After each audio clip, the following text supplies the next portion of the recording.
I'm ranking every book in the Throne of Glass series, and I've been told I have some pretty controversial opinions. So feel free to argue with me in the comments below. I want to know where you guys would rank this series. I also just want to say I thought this whole series was good. I didn't think that any of these books were bad. This is just how I would rank them. And as always, there's no spoilers in this video. All right, in last place, and this probably isn't too controversial, I'm going Tower of Dawn. I think part of the reason I'm ranking this last is because I was one of them people that did the tandem read with Empire of Storms. So for me, it was reading Empire of Storms and coming off of the high of Empire of Storms, and then just having to go to the absolute slowest book in the entire series. There's a ton of important parts in this book that happen near the end, and I think it's really vital for Kale's arc, but I just think it could have been written in like half the amount of pages. Okay, I think this is where we start to get a bit controversial because in seventh, I'm going with the first book in the series, the one that started it all, Throne of Glass. Uh, I thought it was a good introduction. Just not a lot happens in this book compared to all the other books. I feel like a lot of it was just build up to what was going to happen at the climax of the tournament, and when I kind of just felt like I was waiting to get there at a certain point. Obviously, I know that she had to go through character development, and there was a lot of stuff that needed to be built up. It still just felt pretty monotonous at times. But that being said, it was a good intro to the series and it got me hooked on the rest of them. All right, number six, I'm going with The Assassin's Blade, which is a collection of novellas that take place before the events of the main story. And I actually found these to be super enjoyable. I really liked reading about what Selena was up to before, she entered the Glass Castle and like how she got to where she was because we don't really know a lot about her at that point, and um, this book kind of fills in a lot of those gaps. I read this third, so after the first two books, and I thought that was a perfect place to read this. It kind of like shed light on all the things that they were hinting at throughout the first two books.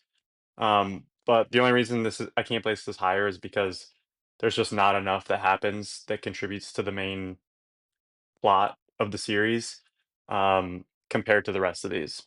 Alright, this is where it gets tricky because I was torn between these next two, where to put them. They could honestly be interchangeable, but I decided to go with Crown of Midnight at number 4, or number 5, because I don't know, I thought this book was really good. I loved seeing, this side of Selena that we got to see in this book and how she kind of levels up from the books before. Um, but it's just at the end of the day shorter and not as much happens in this book as with the next one. Next up is Heir of Fire. And to me, if not in Crown of Midnight, this is where the series starts to heat up. No pun intended. Like this is where the series really starts to pick up. There were some things that happened in this book where I was like, damn, okay. Like, if I wasn't already hooked, like, you got me now, I'm strapped in, like, I don't know what's about to happen. Um, and towards the end of this book, oh my gosh. I mean, can we talk about well, we can't, but the end of this book was crazy. One of the best endings to the series. Now that I'm thinking about it, this might even be no. This might be a hot take, but next up, I'm going with Kingdom of Ash. And yeah, I mean, the finale to the series, this is a huge chunker of a book. Ugh. There were some things in this book that I really, really, really loved. Yet there were also some things that I really hated about this book.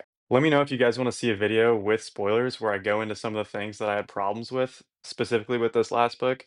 But there were some things in here that just really left a sour taste in my mouth and kind of got on my nerves with this book.